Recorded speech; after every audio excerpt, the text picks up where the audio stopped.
Good morning, ninth class. In today's lecture, we have to start our new topic, which is topic 4.3, resolution of forces. But before we start this topic, we need to know a bit of background about this topic, and this relates to the trigonometric ratios that are given in this block on the left side of your page number 88. So what are trigonometric ratios? Trigonometric ratios tell us about the relationship between different sides of a right angle triangle.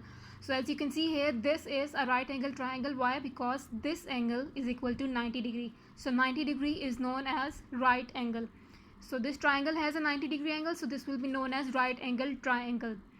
This side is known as base, this side is known as perpendicular, and the side which is opposite to the 90-degree angle is known as hypotenuse. If this is the 90-degree angle, then the side opposite to it is this, and this will be known as hypotenuse.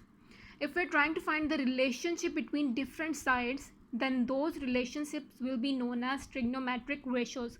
For example, if I'm trying to consider the relationship in the form of ratios, perpendicular over hypotenuse, then I have given a certain name to this relationship, and this is known as sine. This theta here shows the angle in this way. This is known as cos theta.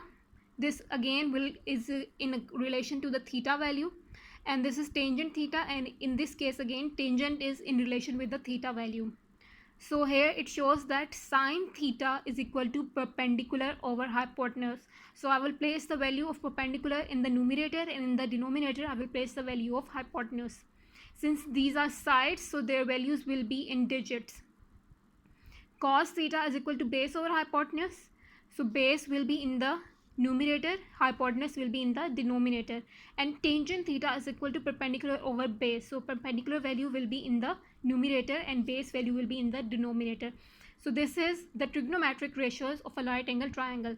So consider another triangle. This is also a right angle triangle. This value is equal to this angle 90 degree. The side opposite to the 90 degree is the hypotenuse. This side is the base and this side is the perpendicular, and this theta value is unknown. So if I'm trying to find the relationship between different sides of this triangle, again the values will be the same. Sine theta is equal to perpendicular over hypotenuse, cos theta is equal to base over hypotenuse, and tangent theta is equal to perpendicular over base. So there is also an easier way in order to remember these values of trigonometric ratios, and that is by remembering this phrase. We have created this phrase by ourselves in order to memorize the trigonometric ratios. So the phrase is, some people have curly brown hair through proper brushing. This is the phrase. If you memorize this phrase, then you have memorized the trigonometric ratios. How? Focus on the first letter of each of these words. Some people have. The first letter is S, and then P, and then H. So this is related to sine theta.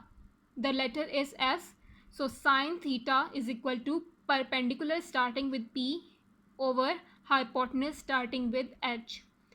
Cos theta, curly brown hair, cos theta will be equal to base starting with B and hypotenuse starting with H, and tangent theta starting with T will be equal to perpendicular starting with P and base starting with B. So some people have curly brown hair through proper brushing. If you remember this phrase, then it will be very easy for you to remember the trigonometric ratios.